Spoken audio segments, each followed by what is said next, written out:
Bom, estamos na lição número 3 dessa série de Deuteronômio. Você é muito bem-vinda, muito bem-vindo conosco. Eu quero mandar meu abraço a todos os que nos assistem semanalmente aqui nesse canal. Que Deus os abençoe ricamente e continuem assistindo e divulgando para os seus amigos, para os seus irmãos, esse material que pretende fazer um comentário didático, simplificado e resumido da lição da Escola Sabatina da semana. Na lição número 3, nós chegamos a um tema que é, na verdade, a base de todo o livro de Deuteronômio e, por que não dizer, de toda a Bíblia, que é o assunto da aliança de Deus com o seu povo. O título é bem sugestivo e diz assim: A Aliança Eterna. Embora esse tema, como eu disse, esteja em toda a Bíblia, no livro de Deuteronômio, ele é frequente. Sabe, ele aparece ali 27 vezes, portanto é um assunto interessante. E um estudo dessa aliança de Deus com Israel nos levará a 3 aspectos dessa aliança. A primeira é que a aliança, esse pacto, esse contrato, esse casamento entre Deus e seu povo, é uma iniciativa divina. No meio de tantas nações pagãs e idólatras, Deus vai e escolhe um povinho, que era Israel, para ter uma aliança com ele. A gente percebe que essa aliança que Deus faz com Israel é uma confirmação da promessa que ele fez a Abraão anos antes, de que faria dele uma grande nação e que essa nação seria a portadora da mensagem de Deus para o povo. Agora, o interessante é que esta escolha, isso é a base de tudo, não foi por causa do povo, mas foi por causa de Deus. Em resumo, a gente pode dizer o seguinte, que a base da aliança não foi somente por aquilo que Deus fez por eles, mas por aquilo que Deus é. Ele é um Deus salvador. Ele é um Deus que procura. Ele é um Deus que vai em busca do pecador. Essa é a grande questão, né? Moisés sintetizou isto dizendo o seguinte no Deuteronômio 4, verso 7, que aliás é um dos capítulos que devemos ler nessa semana, né? Ele diz assim: pois que grande nação tem um Deus tão próximo como o Senhor, o nosso Deus, sempre que o invocamos. Ele diz ao povo: olha, vocês têm que perceber que nós temos um Deus vivo, um Deus atuante. Que nação tem esse Deus? As nações ao redor ali tinham muitos deuses, mas deuses falsos, Deus de pedra, de madeira, né? Deus de argila, né? Mas ele disse: não, nosso Deus é um Deus vivo e que atua sempre que o invocamos. Ok? Esse é o primeiro tópico, ou seja, a aliança é uma iniciativa divina. Segundo tópico, decorrente desse, o povo é escolhido para essa aliança baseado na graça de Deus, ou num favor imerecido da parte de Deus. Deuteronômio 7, verso 6, deixa claro que esta escolha foi uma iniciativa do amor de Deus. Deus diz: olha, porque eu amei vocês, eu os chamei. Deus podia chamar qualquer outra nação, qualquer outro povo. O povo é que se vangloriou disso depois, e que até rejeitou Jesus, dando a impressão que eles eram os donos da verdade, os depositários da verdade. Isso era verdade em certo sentido, mas não para esnobar, não para se orgulhar, né? Isso mostra também que a salvação sempre foi pela graça, o chamado de Deus sempre foi pela graça.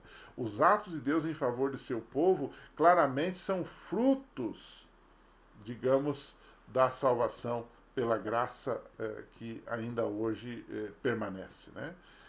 O texto diz assim: portanto, esteja certo que não é por causa de sua justiça que o Senhor seu Deus lhe dará esta boa terra, para dela tomar posse, quando ele está falando aqui de Canaã, né?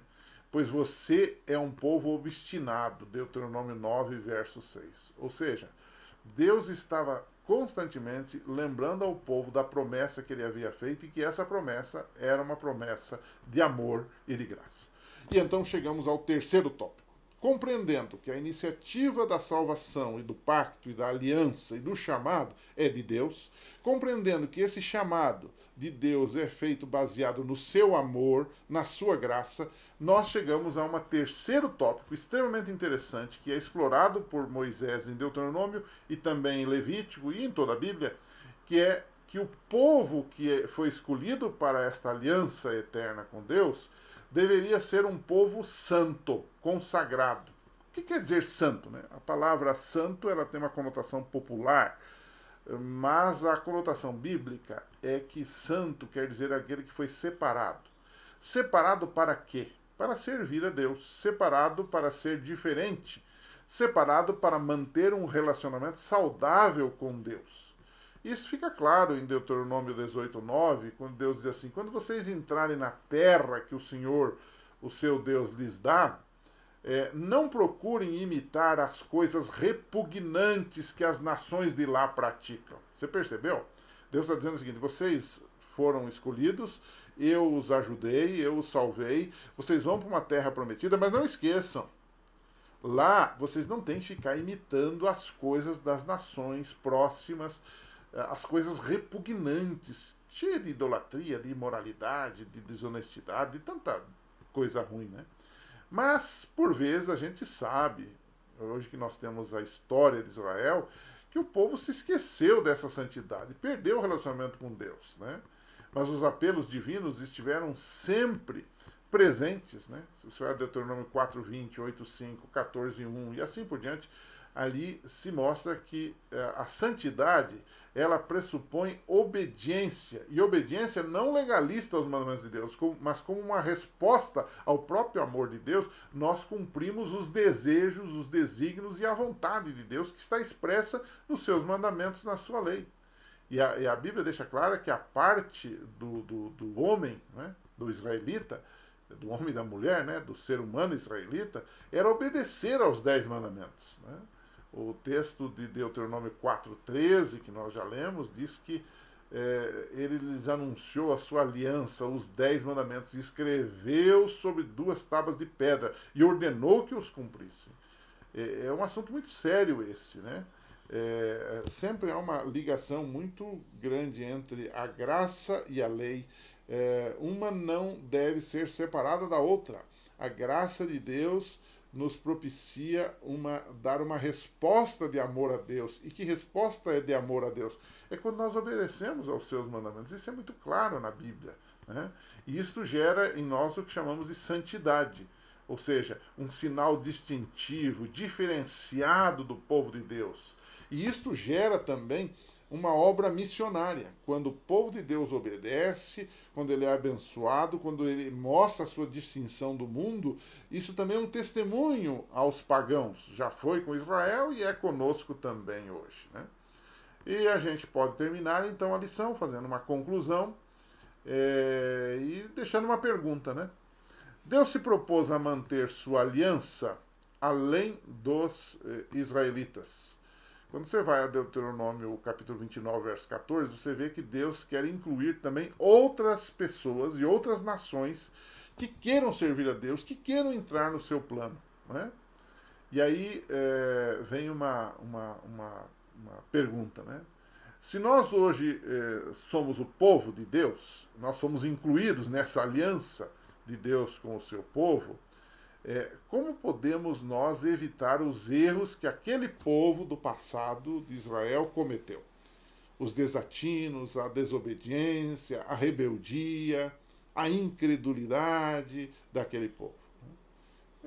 O único caminho é uma entrega total, é uma consagração, é uma busca de Deus intensa na oração, no estudo da Bíblia e no trabalho missionário. Há 3 remédios infalíveis, amigos, nessa busca de Deus, que é a oração, é aquela oração de comunicação, aquilo que chamamos de respiração da alma.